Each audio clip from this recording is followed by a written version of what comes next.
You're listening to PetLifeRadio.com. Welcome to Animal Rights on Pet Life Radio.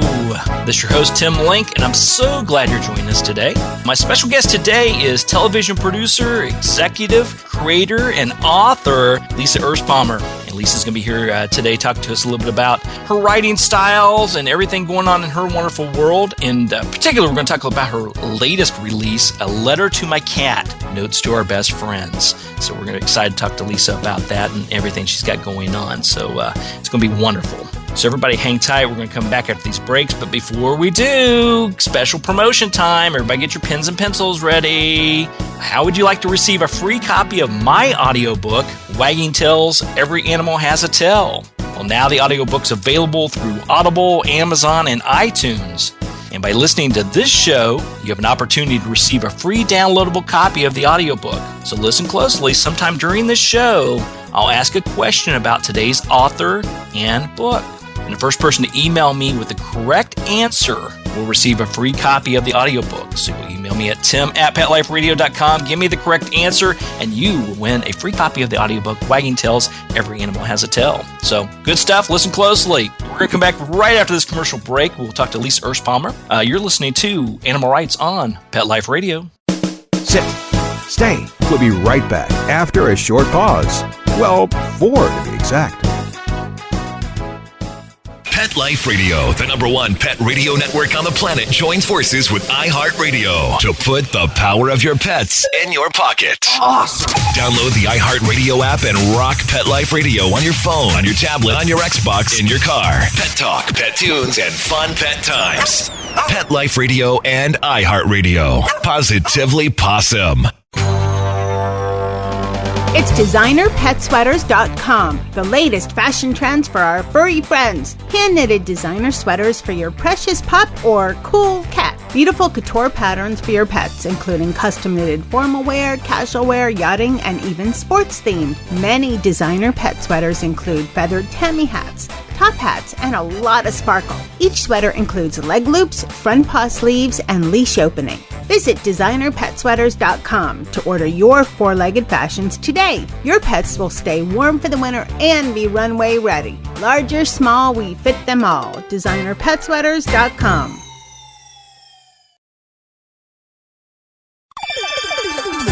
Let's talk pets on PetLifeRadio.com. All right, welcome back. Welcome back to Animal Rights on Pet Life Radio. And joining me now is author Lisa Erspamer. Lisa, welcome to the show. Oh, thank you for having me. Yeah. So excited to be here. Well, we're glad to have you on board, and congratulations on the latest book. Tell us a little bit about A Letter to My Cat, Notes of Our Best Friends. Well, A Letter to My Cat is our second book. Our first one was A Letter to My Dog, and A Letter to My Cat is our follow-up. And, 70 people contributed, beautiful, beautiful love letters to their feline friends. And, everybody, celebrities, everyday people, and kids are contributors. And we probably had over 1,000 people submit letters, and we picked the 70 that we liked the best. We liked all of them, by the way, but 70 that we thought were a good mix for this book, and we're really pleased with how it turned out. It's been a blast. Yeah, you should be. I mean, it's a great book. The photos are fantastic, and I love the concept because it's heartfelt, it's sweet, it's funny, and it's very to the point. It's just a simple little letter and a wonderful, beautiful picture, and it gets the point across, doesn't it? It does, and that was really the whole idea. We thought that these letters would really sort of illustrate how we all feel about our pets. That relationship is so special, as you know so well. And I think it gives all of us that opportunity to sort of express that love in a really special way. So I've written letters to my pets, of course, and it's really fun for us to read other people's letters because really these are our best friends. Yeah, absolutely. They're important parts of our family, key members of our family, and definitely our best friends often as well. How do you exactly, when you go to the masses, say, I'm going to write this book, and you're trying to attract people out there, and like you said, you've got celebrities in there, you've got everyday folk in there, wonderful things about children writing stories.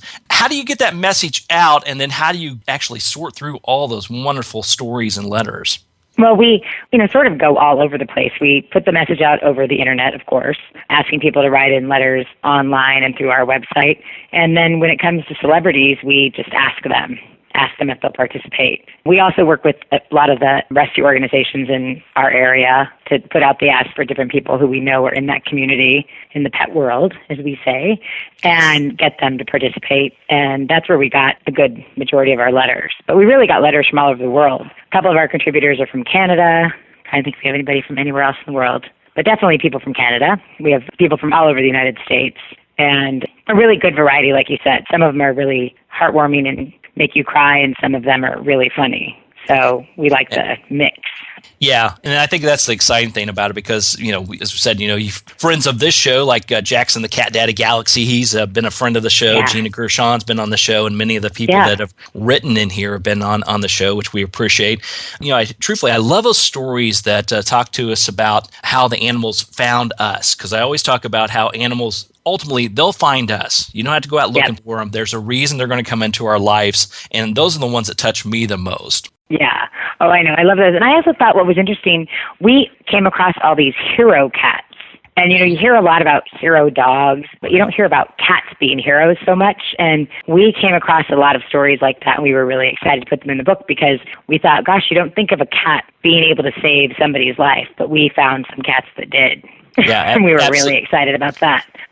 Yeah, and I think it's the great thing about it when we're talking about dogs and cats. I think you're right. When you think of a dog saving someone's life, you think of the heroics that go behind it, the dog pulling the family out or barking at the family to get out whenever there's carbon monoxide poisoning or a fire or whatever it may be. But we see those type of heroics from our cats as well. And then we also just see how a cat really changed somebody's life, got them back on the right and perfect path that they need to follow. Yep. Yeah. There's no question that those stories have been really, but we've gotten a lot of stories about how cats and dogs both have really changed people's lives for the better. And I know that that's the case for me. I don't think I could live without a pet.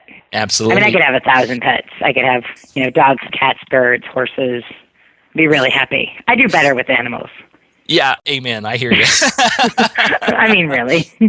Yeah, I always say, animals are the best people because they just don't judge you. They love you no matter what. They don't care what you're wearing. They don't care what you do for a living. They just want you to love them. That's right. A little bit of love, a lot of treats, and a little bit of food, a couple of rides in the car. Everything's good. They don't need a whole lot. That's right. Is your history always been, have you were, as soon as you were a child, did you always love animals and have animals around you, or was it something that sort of developed later in life? I got my first dog when I was 5 years old, and it was a little black poodle that I named Angel, and she lived for a really long time. She lived about 16 years. And so I've always been around dogs in particular. And then as an adult, I got a couple of cats and a couple of dogs. And right now, I have 2 dogs, a Yorkie and a Chihuahua that I rescued last year. One of my dogs passed last year when we sort of put the dog book out. My dog, Louie, a Yorkie. He died, and then we found a little girl named Grace, who is a Chihuahua that looks a little bit like a mix between a rat and a bird. And we found her at a kill shelter, and she's been a life-changing little critter in this house. Love her. And that's fantastic. Obviously, we're big proponents of animal rescues. And I've obviously, when I go on my book tours and talk to people, I'm always bringing rescue organizations into the events. And I know you do that as well. Yeah. And work closely with I just think that there's nothing better than having a pet in your life. And if other people, all these animals that need homes, if people haven't brought a pet into their house, if they took that opportunity, I think it would just change. And I've seen it for people, friends of mine who didn't have pets who decided to adopt a pet through the course of us doing these projects have always said that their lives were changed as a result, including my publicist, Jessica, who did not have a pet until this past year. She decided to get one after doing our last book, and she now rescued a dog, and she is madly in love, of course, and can't imagine her life without her dog. That's right. So that's how it is, right? There's really no greater love. So, if I had it my way, we would all have many of them because they just bring so much joy into our lives. Absolutely, yeah. I ask them if they have animals. The majority of the people do. If they don't, it's like, well, I know where we can get you one. Tell me. I say the same thing. I always say I'm like a pet pusher because I just don't I want people to understand that joy because it's just so great. It's so great. I agree with you totally on that. Well, let's talk about the previous book, A Letter to My Dog. I have to ask, first of all, how did this whole concept come about? Was this a hobby project, or were you sipping Chardonnay with someone one day and they say, "Hey, we got this great idea," or how did that come about? Because you had the overwhelming success with A Letter to My Dog, and now we've got A Letter to My Cat. How did that whole concept and plan come about? Well, basically, you're kind of right. We were sipping wine, red wine, actually, not Chardonnay. I had actually sold another book called Creative Spaces, which we ended up not producing. And over the dinner with the publisher, I said, gosh, we should do a dog book and call it A Letter to My Dog. And everyone at the table sort of laughed, and he said, actually, I like that idea. Let's do it. And we started asking people if they'd participate, and everybody was like, oh my God, I'd love to write a letter to my dog. And the reaction was so overwhelmingly positive that we were able to put that book together very fast. And as the letters were coming in from that book, all these letters that people wrote to their dogs, I realized that the idea was much bigger than just one book. Yes. So we've turned it into an anthology, and the cat book is out now, and in April, A Letter to My Mom comes out. And we have 15 other titles that follow that. So It really has become a passion project. I think for us, the team of people that produce these books, we just love it because we feel like it spreads a lot of love into the world. And, there's nothing better than, giving somebody that kind of a gift of a handwritten letter, telling them how you feel. So whether it's your pet, your mom, or somebody in your life. So for us, it just feels like a great extension of what we've done in our lives, already for our work. So yeah, absolutely. Awesome. It's fantastic in the fact that, whether you call it old school, I'll call it old school, handwriting a note to someone, that's an interesting thing to begin with, because in our society, it's, we're all emails and texts and social media and what have you. Right. So I think that's unique. And I also think the fact that the anthology, I think it's a wonderful thing because, it's sort of everybody either has wanted to tell their pets, their family, their friends, whomever may be, what they really feel, but either just don't have the time or push it off or don't have a forum to do it. Yeah. And you would think it would be simple. You just simply tell somebody, but it's not that easy for some folks. It isn't. And I think when we learned about really the act of writing the letter, and even if you handwrite it or you type it, really at the end of the day becomes irrelevant. But the act of actually sitting down and writing one, again, or typing it, really helps you sort of get to the core of your emotions for that person, that pet, whomever it is in your life. And so all the letters are very emotional. Whether they're funny or they make you cry, they all make you feel something. And the mom letters are all very emotional. But I found the cat letters and the dog letters to have a lot of emotion too. It's just getting to the core of how much love you have inside for whoever, that person or that animal is and, what they mean to you. So, we just think that's, we'd love for people to be doing that in their lives anyway. Mm-hmm. And I think that we've all done it now because as we're writing the books, we tend to write the letters ourselves too. And so we know how cathartic it is having that experience, and we want other people to have it too. And, even in the process, some of the cats that are in the book passed away, and the people who had those cats are so glad that they actually got to put their feelings down on paper. Mm-hmm. Now, a cat obviously can't read, but they were able to sort of really express in a concise way how they felt about that cat and really memorialize it in a special way for themselves and their family. Yeah, absolutely. So, and I think it's a critical part of it. In my consulting practice, I deal a lot with grief counseling when people have lost an animal, have had an animal that transitioned, and one of the things you a year ago. I know. Really? Well, I know it's tough. I've went through it many times myself, and it is. It's one of the worst things in the world that could happen. And I always recommend that people do that. Where write a letter, put your pieces of memories of your animal together, and put it in a scrapbook, put it in a shadow box, whatever it may be, as sort of a memorial. And it helps you. It's a great healing process. Plus, I'm a firm believer that you are always connected to that animal, so they're going to hear you in one way or another. When they're your little furry angel up there, they're going to feel you what you're saying. I feel like my dog who passed, Louie, there's a little bit of him inside the rescue. She plays with his old toys. She has some of the same mannerisms. Either that or I picked a dog with, almost the identical personality. Yeah, well, and often they'll, this is probably a whole different topic we'll have to talk about, but, I always counsel people and tell them that, they are around, they do come back, they teach things. There are little imprints they leave behind, and it's very easy for the new animals to pick up on that as well. So Louis always going to be around. You know that for sure. Oh, yes. I mean, well, his face is definitely all over this house. I can assure you. We have lots of pictures. Lots and lots. That's always a good thing. Yeah. Well, we're going to take a little commercial break here real quick. Then we'll come back and continue our conversation with Lisa Erspamer after these messages. You're listening to Animal Rights on Pet Life Radio. Sit. Stay. We'll be right back after a short pause. Well, 4 to be exact. Hi, this is Tim Link, animal communicator and pet expert and host of Animal Rights on Pet Life Radio. Have you ever wanted to know what your pet is really thinking? Do you want to find out if they truly understand what you're trying to tell them? Ever wish you could build a better understanding and closer relationship with your pet? Well, now you can. Learning to Communicate with Animals is a 4-part on-demand workshop. In the workshop, you'll learn the essential techniques that are necessary to communicate with animals, including what is animal communication, breathing correctly to achieve the perfect state to communicate with your animals at a deeper level, using guided meditation exercises and method to communicate with animals, and how to send and receive information from your animals. So if you're wanting to learn how to communicate and connect with your animals at a deeper level, visit petliferadio.com/workshop and purchase and download Learning to Communicate with Animals. You'll be glad you did.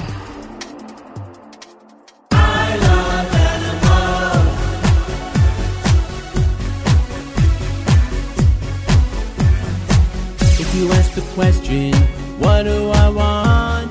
What do I need? I'll take affection. I really should mention I need time. I need love.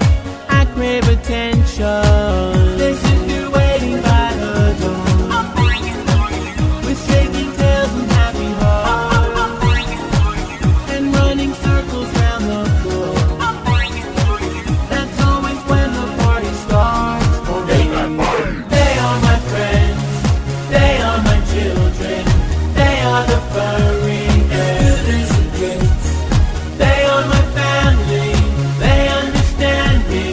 That's how I love my pets. I Love My Pets, the new single by Mark Winter. Available on iTunes.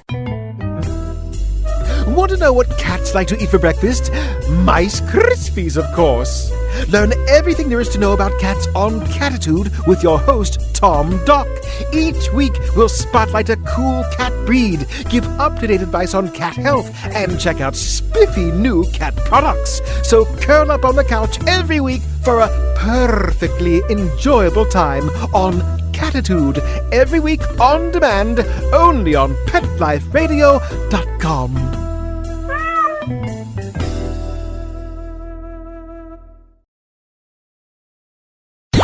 Let's talk pets Let's talk pets on Pet Life Radio. Pet Life Radio. PetLifeRadio.com.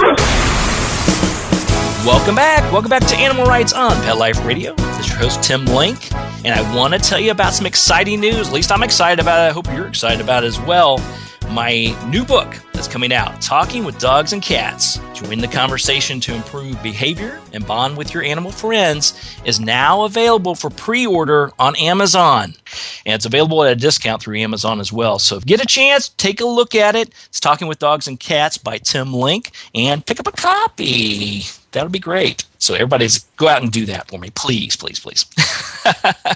Well, we're coming back and talk to Lisa Erspamer, talking a little bit about her latest book, A Letter to My Cat, Notes to Our Best Friends.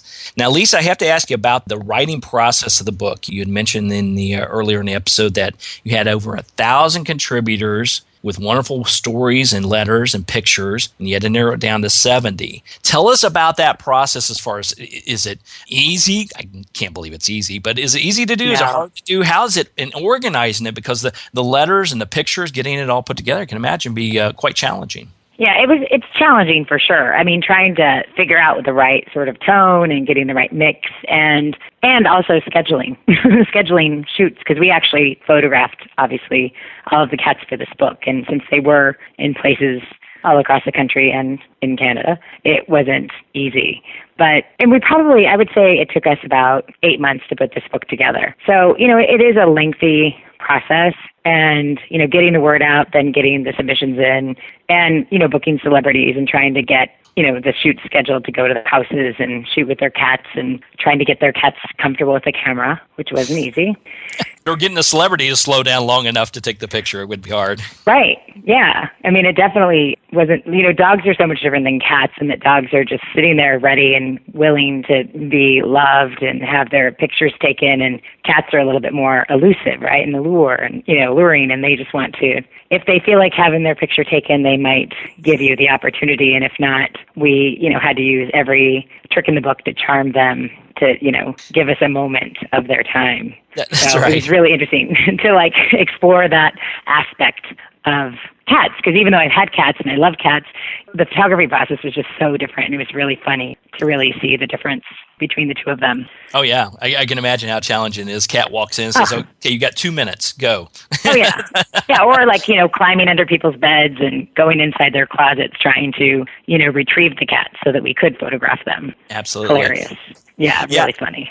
And I think that's fantastic, because I mentioned earlier the photos are fantastic, and I'm sure that when people gave their submittals, their contributions, they sent a photo of their animal, which I'm assuming they did that, which is great to have. But these are professional. I mean, these are like top notch. You could just turn it into a photo book, let alone a book that has a major impact with all the stories inside of it. Yeah, our two main photographers were Susan Weingartner and Sharon Hardy, and they really, worked hard, and I think they did a great job. Some people, like Howard Stern, actually was one of our photographers randomly. His wife, Beth Stern, is in the book, and Howard shot the photograph of their cat and the photograph of Beth with their cat, which I thought was kind of cool. So he was one of our photographers, I like to say. But for the most part, Sharon and Susan and a few other people shot a lot of our photographs, and we had a great time. It sounds like fun. Done.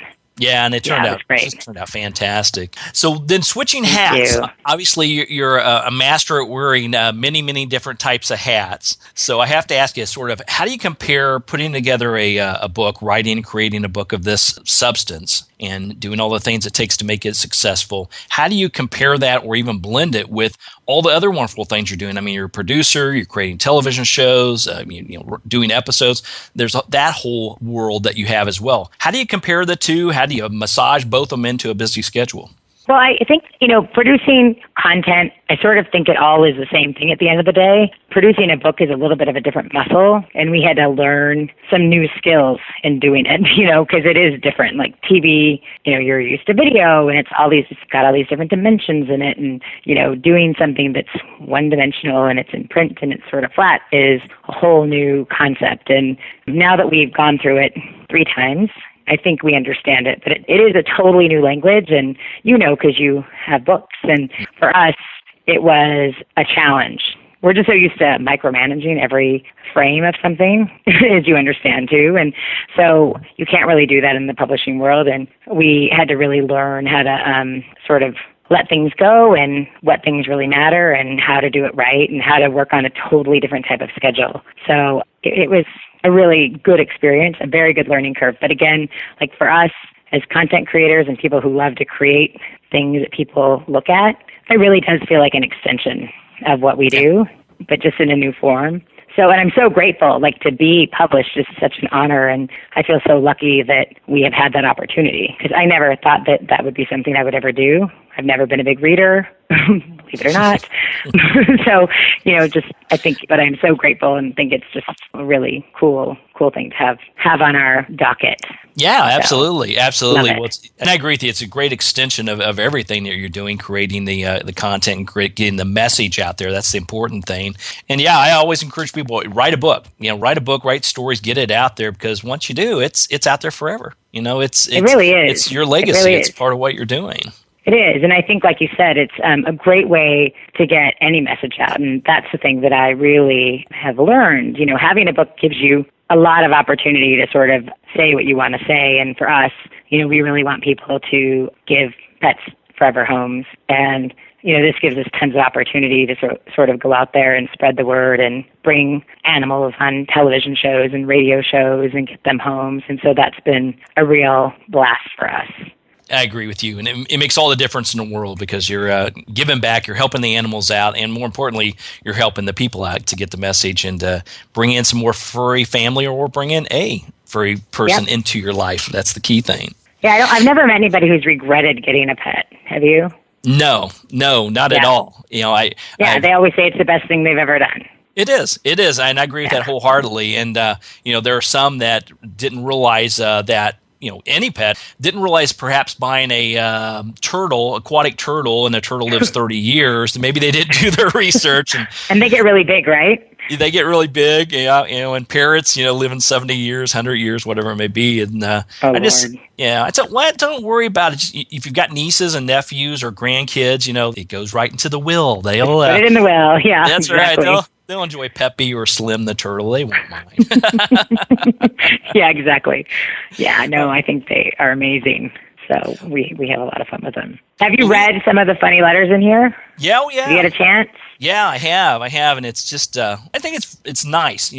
I have to admit, it's a lot like how I like to read. I don't know if it's called short attention span or whatever it may be, but I like getting to short form. I like getting to the point. I want to read too. it, and I want to get to the next one. And with this book, it's so easy to do. The only thing that slowed me down was looking at all the wonderful pictures of the kitties. I know they really are cute, aren't they? Beautiful, just wonderful, different, all types of, if you want to get a cat book and you want to look at what types of cats are out there, this is a good way to start. That's the first thing. Yeah, we try to get a variety, because there are so many different kinds of cats, which I think I didn't really realize how many until we started getting into this book. There are just so many different kinds, and so we really tried to get a good mix.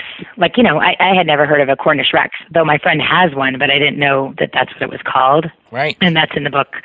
We've obviously heard of the hairless cats, but I think Kat Von D's Cat Piaf is really beautiful. Yeah. I think it is amazing. And I've learned that out as well. I have to admit, my early days of working with cats, I didn't know a whole lot about the different breeds and the styles and everything, but I've learned through the years, through clients and through, being part of like cat rider associations and working with cat clubs, et cetera, that there's a lot of breeds and there's a lot of different groups, and you have to know them. They're passionate. Yeah. Cat lovers are just as passionate, if not more passionate, than dog lovers. And definitely. Yeah. Definitely. They'll let you know it. So it's a good thing. So there's 85 million of them. I know. So it's a good thing you put out the book, Lisa. That was good. That kept you off the hot seat. Now I'm looking for a letter to my horse and a letter to my bearded dragon. I hope that's one of the 15 that you have on your list. Well, we will do pets down the road for all of the other breeds and species, for sure. Because, I also love parrots. I'm obsessed with parrots. Yeah, I don't know why. And if you have horses. If you're like most households, and I know ours is that way, you've got to make sure you include the dogs, the cats, the birds, the turtles, the fish, rabbits, and sorry if I've left any of my other furry finned or feathered friends out of the conversation, but you got to cover them all, that's for sure. A little farm. Yeah. That's right. Well, Lisa, tell everybody where they can pick up a copy of A Letter to My Cat, Notes to Our Best Friends, and how they can keep up on all your wonderful activities. Well, you can go to alettertomycat.com, and we're also on Amazon and BarnesandNoble.com and IndieBooks.com and any bookstore. We're pretty much everywhere. So, but if you can't find it, definitely go to alettertomycat.com, and that will help you find a place near you. Yeah, that's a great place to go. Everybody take a look at that, alettertomycat.com. You can also write a letter to your cat. We give away lots of stuff all the time for cat lovers. We have tons and tons. My house is actually full of fantastic cat toys and cat products for people who are looking for stuff like that. We've got tons. So you got all the kitty swag at your house then. We got kitty swag like crazy. Excellent. So yeah, everybody get a copy of the book, A Letter to My Cat. Definitely enjoy that. Join the community, join the following, have fun with it, and obviously you'll be able to join with a lot of other cat lovers out there. It's a wonderful thing. And Lisa, I applaud you once again. Such a great job. Thank you. Follow-up book, and we'll look forward to the rest of the anthology coming up and getting you back on the show. I would love it. Thank you so much for having me. Oh, my pleasure. Blast. Thank you. All right. I'll talk to you soon. All right. Take care. We're coming to the end of the show today, so I want to thank everybody for listening to the Animal Rights Show on Pet Life Radio. Also want to thank our sponsors and producers for making the show happen. To find out more about me, Tim Link, and the other guests that I've interviewed on the Animal Rights Show, you can go to PetLifeRadio.com, click on the Animal Rights icon, and download all the wonderful episodes and listen to them. You'll be pleased with every single one of them. And while you're there, make sure you check out all the other wonderful hosts and shows that we have on Pet Life Radio. It's petliferadio.com. If you have any questions for me, comments for the show, ideas for the show, you can email me. You can email me at tim@petliferadio.com. It's tim@petliferadio.com. And I'll be glad to answer your questions, entertain your comments, and bring on the people you want to hear from most. And now the question of the day for the wonderful free download of the audiobook, my book, Wagging Tails, Every Animal Has a Tail. The question for the day is author Lisa Erspamer's first dog, the Black Poodle that we mentioned in the episode. What was her first dog's name? First person to email with that correct answer, tim@petliferadio.com, will win a copy of the audiobook. So until next time, I want to encourage everybody to write a great story about the animals in their life, share it in a blog, an article, or in a book, and who knows, you may be the next guest on Animal Rights on Pet Life Radio. Have a great day. Let's Talk Pets, every week on demand, only on PetLifeRadio.com.